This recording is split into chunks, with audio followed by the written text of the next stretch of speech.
Hey everybody, this is Talkative Carl, uh, back again for the spoiler review for Morbius. Uh, it's not going to take long, uh, mostly because I'm still like recovering from, still kind of congested. So, pardon me.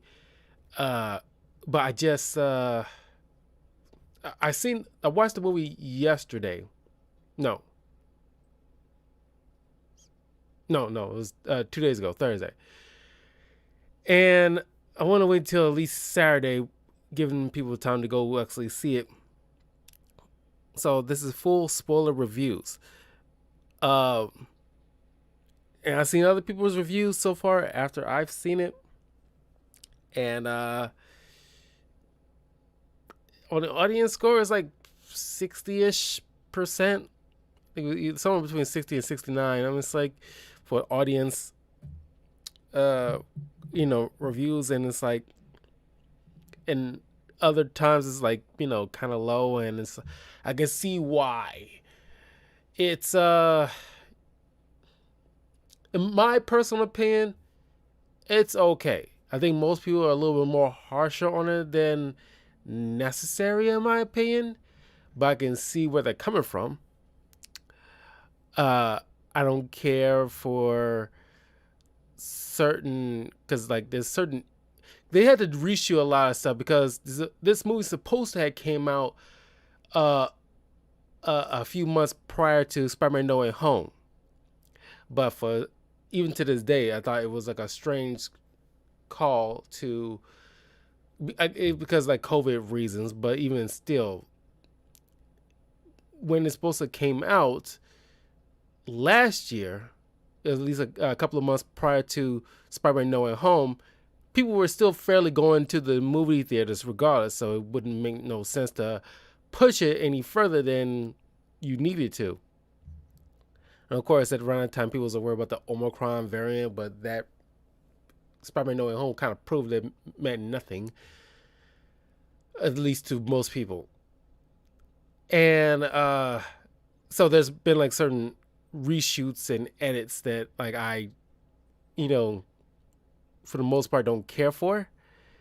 You know, there are certain characters like I did not think overall served any purpose. They could have like the two prominent ones. I just say that like they could have like easily been cast as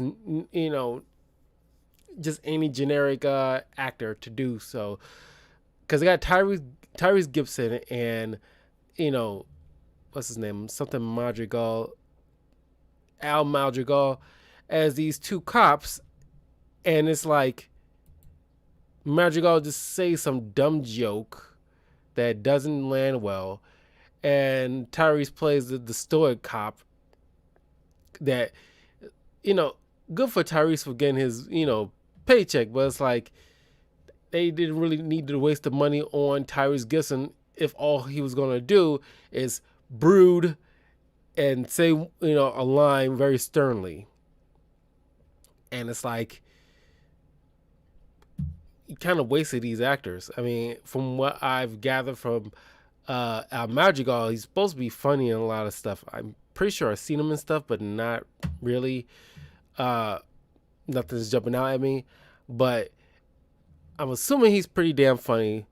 But they kind of wasted his community talents on something that's like very throwaway. It's like the most lamest kind of buddy cop I've ever seen in my life. Uh, but I gotta say, I enjoyed Jared Leto in this. Unlike other films he's been in, like House of Gucci or uh, Suicide Squad as the Joker, where he's like super over the top, that kind of brings down the film. This one, I gotta say, this is his speed. I think he makes a great Morbius. He kind of gives that look of Morbius, and like I dare I say, I wouldn't mind for a sequel to this, but done in better hands and better script. I can't put it all on the pandemic, but you keep pushing this and all the reshoots. I personally don't think it helped this movie, son.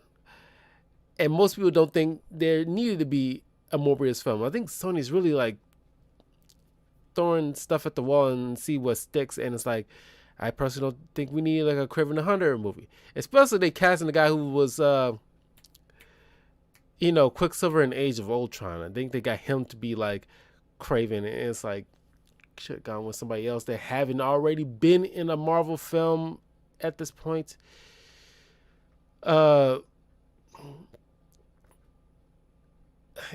It's just, I don't know.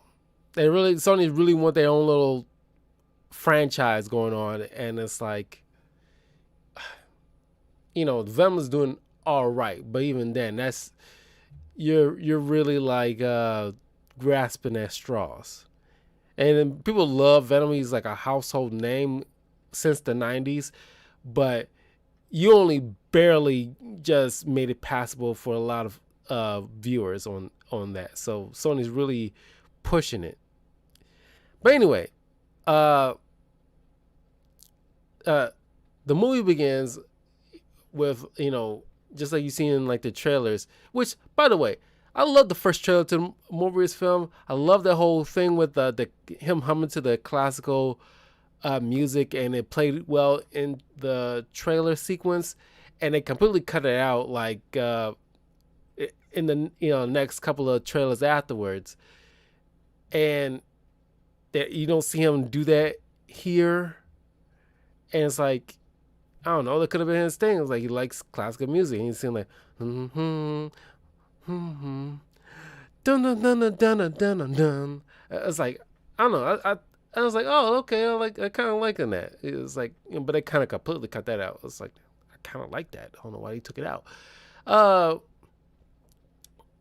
the look of Morbius. I love they did with the cause like they really brought Morbius to life.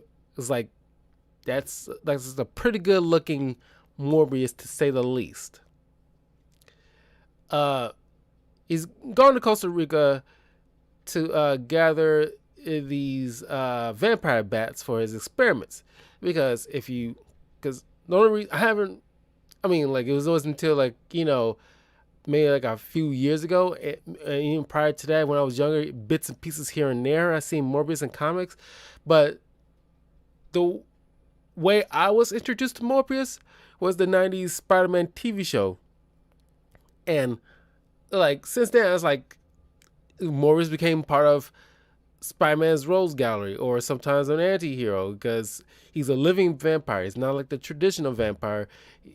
He's like he's still relatively got like some humanity left in him to actively choose not to harm a person he views as innocent.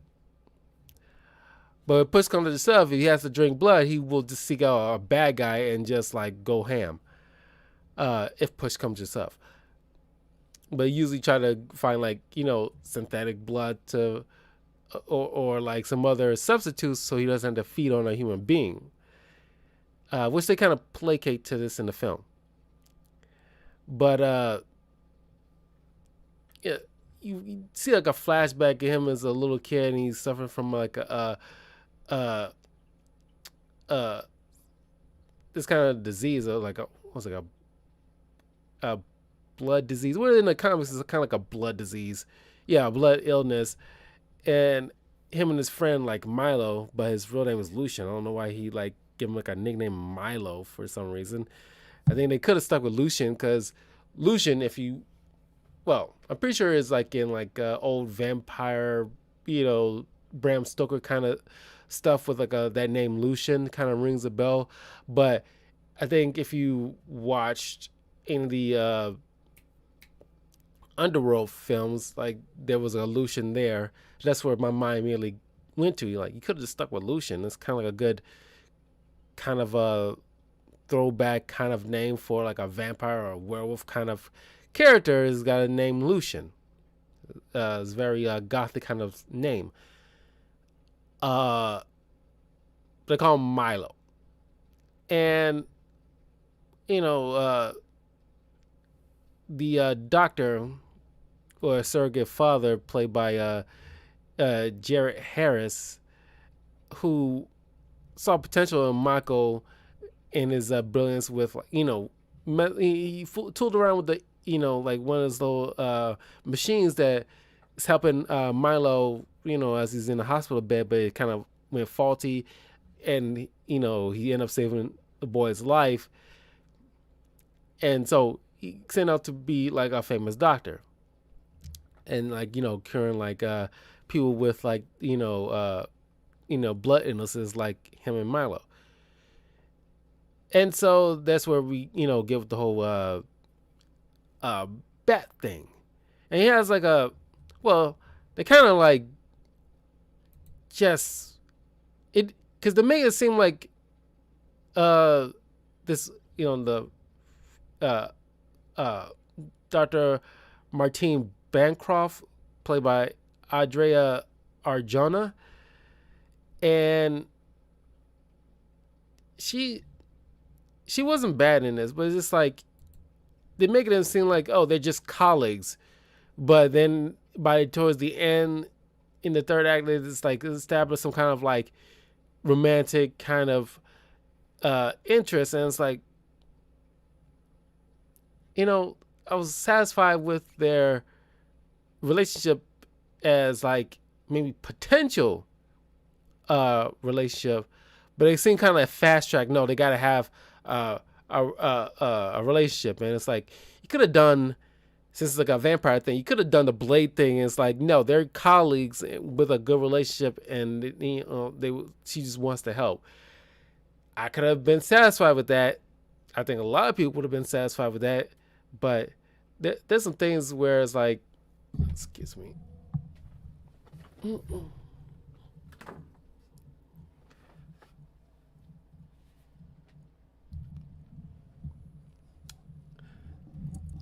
There was some things where they could chose not to do. They kind of fall on some cliches here and there. They're kind of like, did you really need that?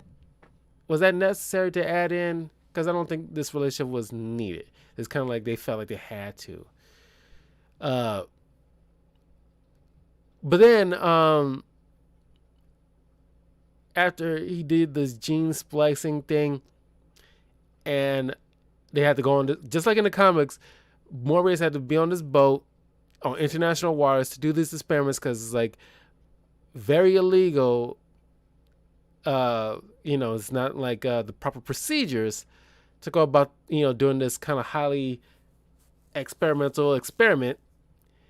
And so with the help of Bancroft, and they got like some mercenaries on board, and he got himself injected with this the formula that they tested out on a mouse, showing that the mouse is like better. But I'm thinking like it would have been, because Spider-Man, the Amazing Spider-Man movie kind of did this better when they trying to experiment with the lizard formula, and you see like another scene where Peter sees this seemingly normal mouse turn to this big giant rat monster, and not a giant, but it's like size of a football kind of little creature, and it's like you don't get no point seeing that how the side effects from this mouse. It could have played well. Maybe it was a deleted scene, don't know. But then, of course, he turns into the living vampire and starts murdering all these mercenaries on board this ship. Now, mind you, there's certain people that's like I said, like they kind of fall on these kind of cliches that don't need to be there.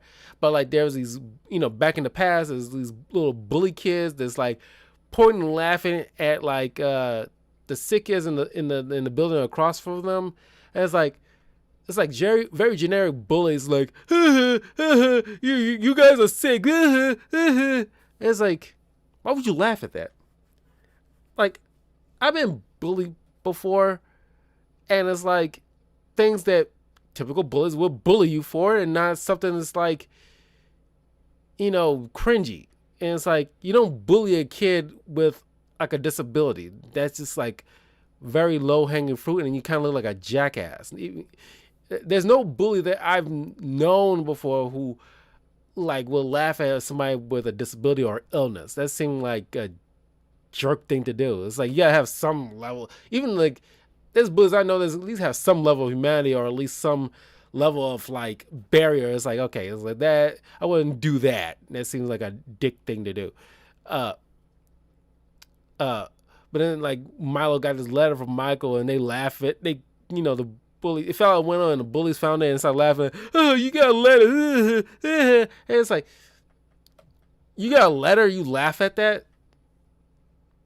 And then these mercenaries are just like, oh, they're generic, kind of like, oh yeah, mercenaries. They're of course like bad guys, so you won't miss them. It's like one dude's talking, calling like Bancroft like the assistant, and it's like you're just a jerk for no reason. Like, why you?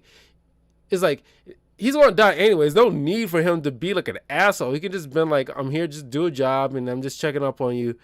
It's like he's like, I gotta check on the doctor, and he's come in, and I would buy more if there wasn't a previous scene that established his dickishness, and it's like, but it's kind of like came out of nowhere of the dickishness.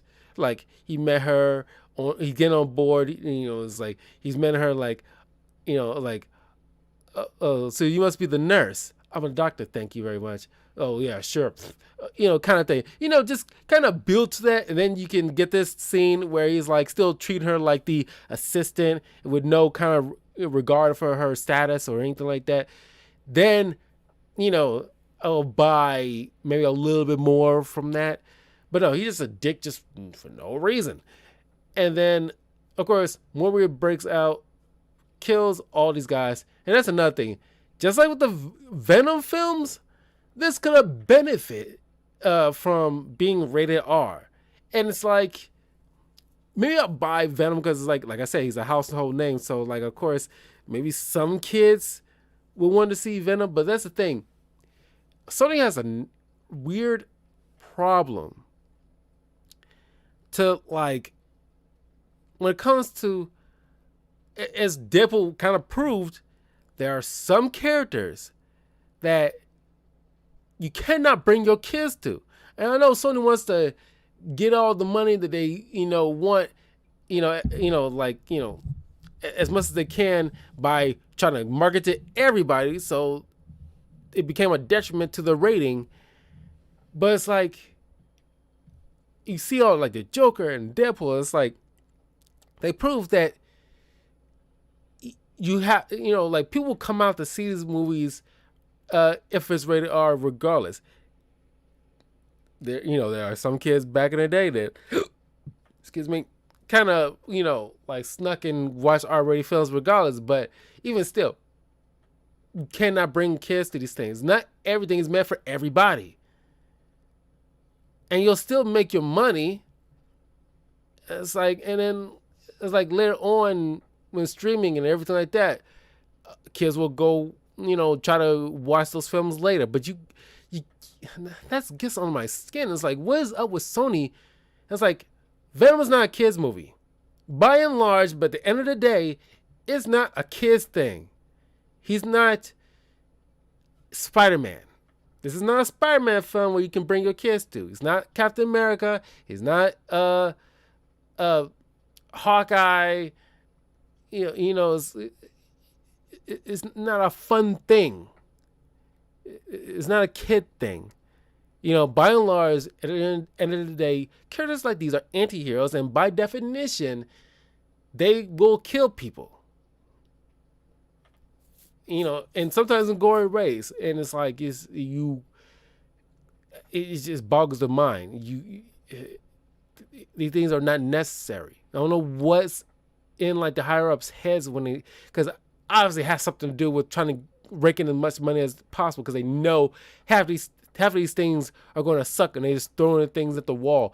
But it's like, you is not even giving it a fucking chance and acknowledging these are, and you're trying to make a build these kind of like criminal villain kind of films, and it's like embraced. I gotta give it to Suicide Squad, both versions. At the very least, they embrace the fact they're bad guys and they will fucking kill people. Well, more so the second one. Scratch that. Yeah, the second one more so. Because like, they have to embrace the fact that these guys are bad guys and they have no qualms of killing people. And you cannot bring your kids to these things. Very obvious. And marketed as very obvious. If you bring his kids regardless, that's on you. But you shouldn't you should just embrace the fact that you got like bad guys. If you're trying to make a bad guy film, embrace the fact that as a bad guys kill people. Or anti-heroes kill people. Anyway, and it's like, yeah, there's certain shots that's like, yeah, like I said, they would have benefited with the R rating, because like you see Morbius slashing, and there's some certain POV shots that I really enjoyed from some of the Morbius scenes, where it's like he's you see his POV shots where he's like just murdering, like you see the terror on a lot of people's faces, is kind of intense, and like he's slashing people's throats, and it's like you don't even see like any blood dripping half the time, and if you do, there's like black, and it's kind of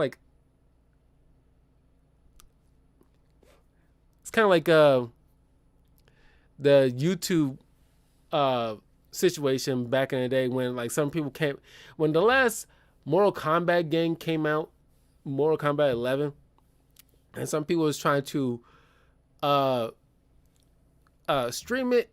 They have to use this like editing system, which like I don't have and don't really have the kind of time and patience to edit certain things. That's why like when I post videos like this, it's like kind of raw, no edits whatsoever. They edited the coloring.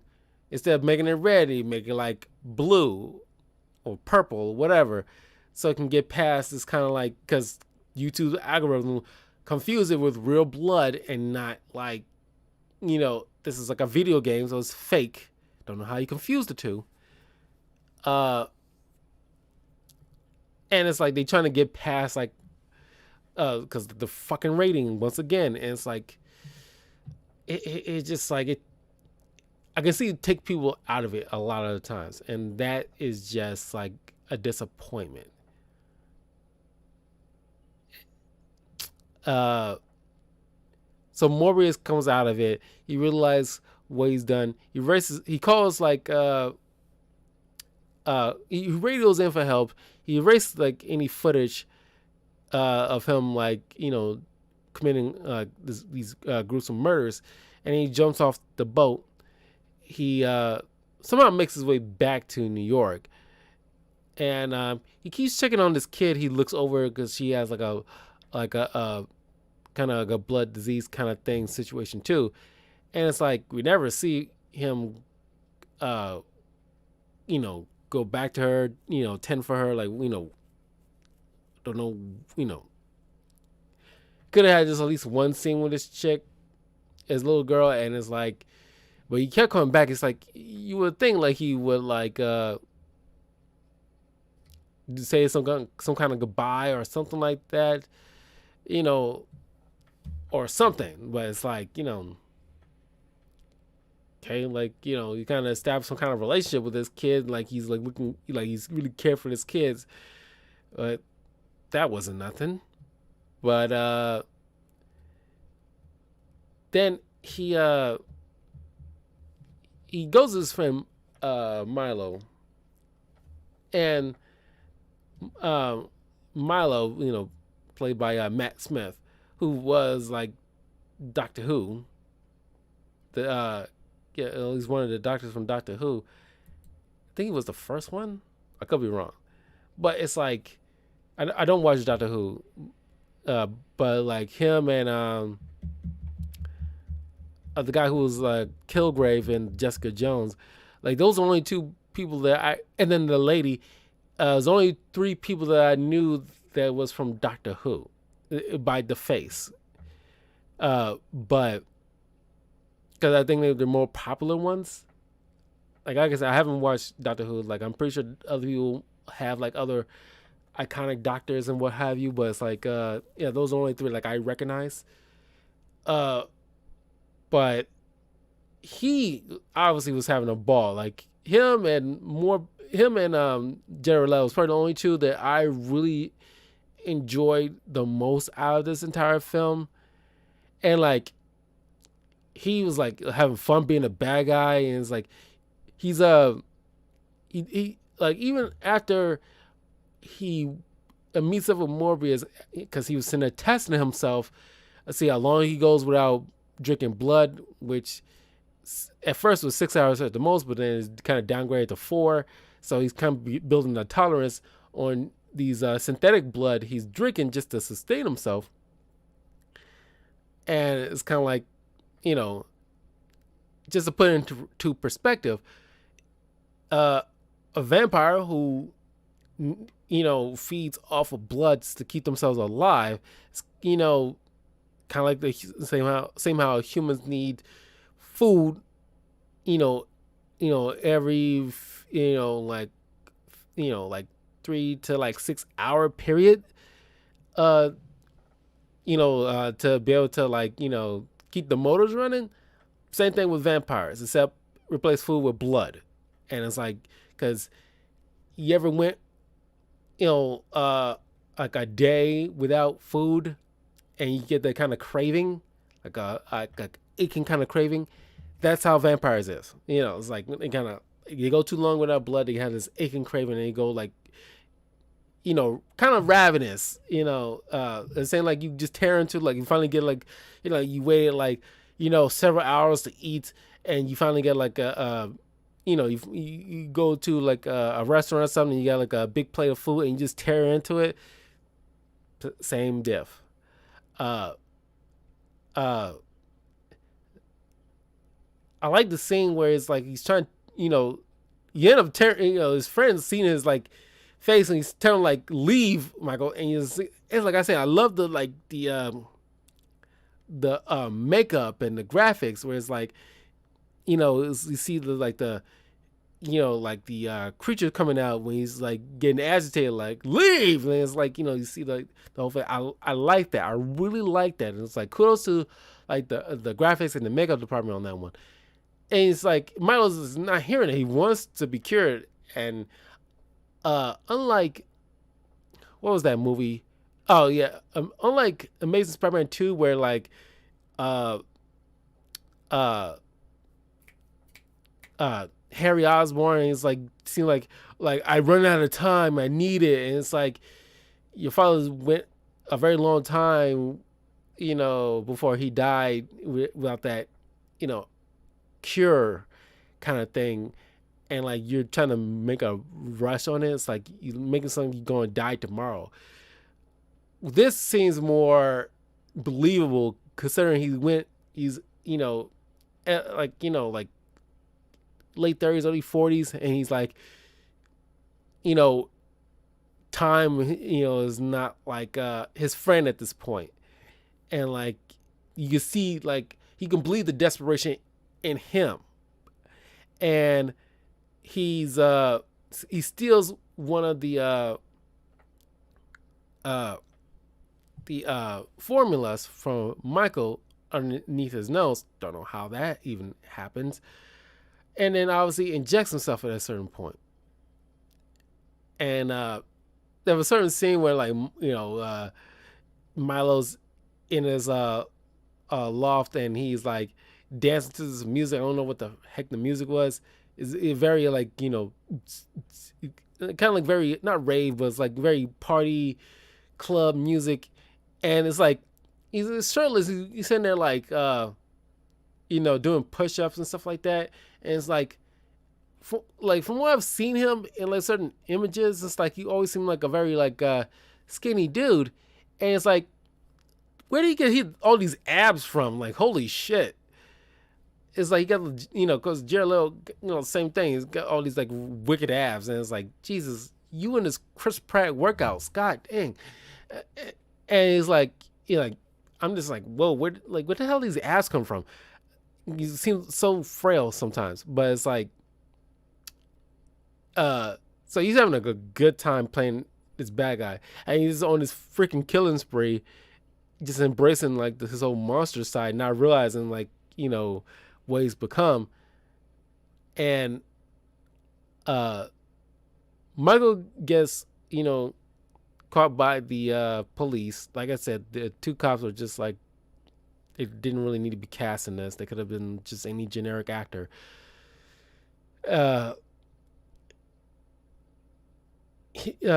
He's put in prison. Milo goes to see him, and in this weird Kaiser Soze kind of moment, very unusual suspects, where he's like leaving his cane behind, and he starts like walking, funny, and then he starts walking normally, and Michael realizes, like, holy shit, like, my friend is the one who's killing all these people, and so he bursts out and confronts him, but like, he realizes, I'm not gonna hurt my friend, so he takes off, and of course Milo getting confronted by like the doctor, the surrogate father, Dr. Emil Nicholas, who is disappointed in what, like, Milo's becoming, what he's done. And it's like, this is another thing that came out of nowhere. It's like, he's like all of a sudden jealous of Michael, thinking like, oh, you favor him over me, kind of situation. And it's like, that was never established prior. That's what I'm saying. There gotta be some deleted scenes that kind of make certain stuff seem like they make more sense in the conversation, because I'm saying we kind of getting stuff out of context, in my opinion. It's like, where this, feeling of like, you favor the one son over the other kind of motif, like, where did that come from? And so he mortally wounds this guy, and he calls Michael, and Michael's only there to see like his surrogate father's last moments. Then he realizes his all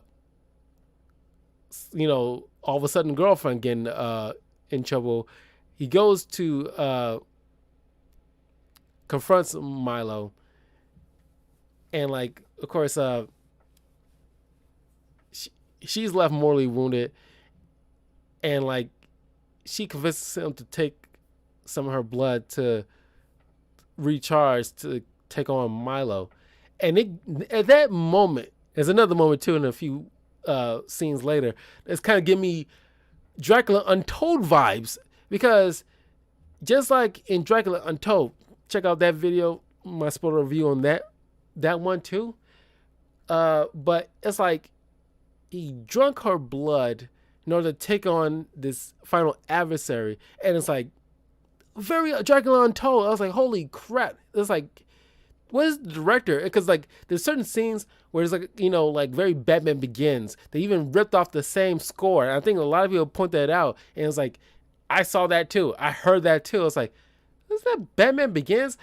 I think it wasn't even the score. The score came later. The first thing that kind of gave me Batman Begins vibes is when he stepped into this tank filled with all these vampire bats, and they started swarming around him. And it's like, that's fucking Batman Begins. And this is definitely like Dracula Untold. Even with like the next scene where Michael's controlling all these, called out these bats, and utilize them to like tackle Milo. And it's like, he bat bends, like he's like the Avatar, the Airbender kind of situation. He bat bends, just like in Dracula Untold, forming this like pillar of bats and just come crashing down on Milo, pinning him to in order for him to be so he can inject him with his anticoagulant thing to kill Milo to stop him from his rampage. And then Michael escapes. And there was a certain scene in like a trailer where it's like you hear like Tyrese Gibson like, "You save lives, you don't take them." That is completely taken out. I do not hear that, not one point throughout this film. And certain things, like I said, these reshoots, there's a lot has been taken out from like trailers that you've seen. And that's what I'm expecting, deleted scenes. Whenever this comes onto Blu-ray, I'm pretty sure there will be deleted scenes that kind of feed into the narrative.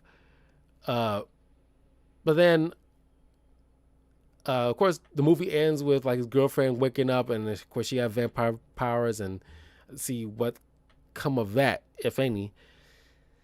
Then you get the post-credit scenes, which is the first time that we went all the way to the end of the film, and it's like there's no end credit scenes. They all saved it from the like beginning of the credits and then the mid credits, where you see like because you figure like, oh, we know this is a piece of crap, so we're not gonna force you to stay all the way to the end. So we're gonna pull all this stuff, which I always wanted them to do so anyway, because no one wants to. Not everybody, I can see not everybody wants to stay all the way towards the end. So you should move all these little end credit stuff towards like the mid credits and the beginning of the credits, so that way people can get what they need and bounce. Because sometimes a movie is long enough as it is. You don't need to like stay all the way to the end, to be fair. But you get these scenes where like, you know, the sky, you know, turn up, you know, because it's Spider-Man No Way Home kind of situation. And you see like Adrian Toomes Vulture, you know, getting transported into this universe, you know, into a cell, an empty cell. And so, you know, the police in this universe kind of released him because like they don't know how he got in there. And it's like, nobody noticed a purple tear in the sky. It's very freaking big. I don't know why nobody noticed that. So somehow, and then in another scene, he bumps into, or at least did like some kind of meetup with Michael, where he somehow pulled together his flying suit. You know, it's supposed to be like some Chitauri kind of, in like Homecoming, he puts together his Vulture suit from all these Chitauri stuff. So like, how did he like rebuild his Vulture suit without all that stuff? Because, you know, even if he pulled it off, this should be like a huge downgrade from what like this alien tech he utilized before. But he's like, you know, it's like somehow Spider-Man's involved. I don't know how I got here, but somehow I believe Spider-Man was involved. We maybe should be forming like a team. And like, you know, Michael's like, all right, kind of situation. It's like, he doesn't even know who, you know, like, you know, he never dealt with Spider-Man before. And like, why would he even care about Spider-Man? And like, who's the Spider-Man in this universe? Because they never, because they established the same universe where Venom comes from, because they hinted at like the situation in San Francisco. And it's like, okay, who's the Spider-Man in this universe? Is it Andrew Garfield? Possibly. That's, you know, usually what people are hinting at for a while now. But it's like, why would Michael care about forming a team to fight Spider-Man? He doesn't have any beef with him. And if they meet up with like Venom, like, well, since like the Venom, you know, symbiote has like a multiversal knowledge, so of course one of them did bump into Spider-Man, the Topher Grace version, which I still, to this day, believe that Spider-Man Homecoming, Spider-Man No Way Home, end credits should have been Topher Grace Venom meeting with uh, Tom Hardy's Venom and talking. I think that would have been a better end credit with Venom if you're not going to have Venom in the overall story, which they could have done it to fill out the Sinister Six. But even if you didn't do that, it would have been a better end credit to have these two Venoms talking about Spider-Man and like Topher Grace filling him in how like Spider-Man is definitely bad. You're gonna have to go after if you bump into this guy, attack him on fucking sight. That would have been like, because Tom Hardy's Venom never had to, deal with Spider-Man before. And like it'd be something if like Topher Grace Venom kind of give him bad intel and like say like, yeah, fuck him up on sight. Like he's an enemy. If you don't take anything from me, beyond this, listen to me on this one. He is the enemy. Kill him on sight. That'd be a hell of a thing. But yeah, I think a lot of people's consensus is the end credits in Morbius is probably the worst end credits, out of all this Marvel stuff. Because I don't think there's no end credits that's ever been bad. This is the first time where nobody cared for the end credits because it seemed very last minute. And they probably shouldn't have done any research, and they probably should have just pulled it out, let it release when it's supposed to have been released last year in the first place. Because I think it would have been a whole lot better, in my opinion.